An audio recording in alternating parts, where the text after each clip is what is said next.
אהלן שותפים יקרים שלי ואיזה כיף לראות אתכם פה. היום אנחנו הולכים לדבר על המושג הכי חשוב, והוא נקרא תתחילו לשלם לעצמכם. ומה זה אומר בכלל?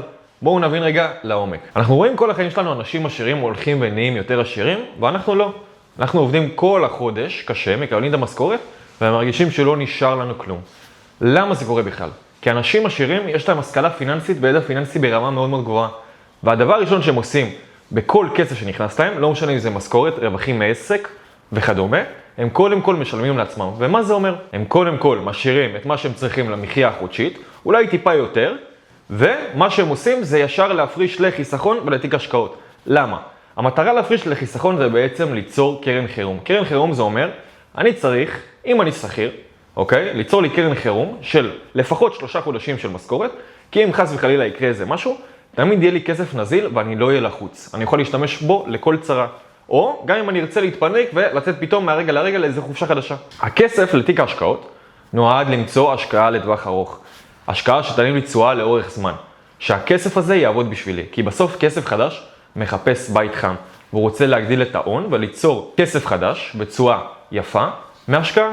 ואני רוצה שאתם תתחילו להתנהל ככה. כי ברגע שאתם תהפכו את הסקיל הזה להרגל, אתם תהיו במקום אחר. למה? כי ברגע שאתם תתחילו להתנהל בצורה כזאת באופן עקבי ושוטף, אז בעצם אתם כל הזמן תגדילו את עמודת הנכסים שלכם בצורה מדהימה, ואתם תתנהלו בצורה הכי טובה שיש. כי אם עכשיו אתם רק משאירים את הכסף בעובר ושב, ומפרישים רק חלק ממנו לתיק השקעות, במקרה הטוב, אז בעצם אתם כל הזמן נשארים בלופ הזה שלא נשאר לכם כסף. כי א', הכסף הזה נשחק בעובר ושב, ב', אתם מבזבזים אותו על שטויות. ברגע שאתם תתחילו לשלם לעצמכם ולהתנהל ככה, אתם באמת תהיו במקום אחר. ואני יכול להגיד לכם עליי, שאני פועל ככה במשך כבר כמה שנים, וזה היה ה-game changer הרציני שנתן לי בוסט להמשך. כל כסף שנכנסתי, אני קודם כל משלם לעצמי. אני מפריש לתיקי השקעות, וככה אני מגדיל את עמודת הנכסים שלי כל הזמן.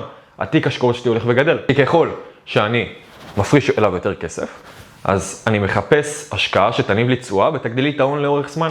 וככה התיק שלי לאורך זמן גדל בצורה יפה ועקבית. וככה אני רוצה שאתם תפעלו. כי אם אנחנו רוצים להגיע לרמת מחיה מסוימת ולחיים הרבה יותר טובים, אנחנו חייבים להבין את זה ולפעול בצורה הזאת. אז אם יש לכם עוד שאלות ואתם רוצים לשמוע עוד איזה דברים על ידע פיננסי או התנהלות כלכלית נכונה, פשוט תשלחו לי הודעה. אני פה בשביל לעזור.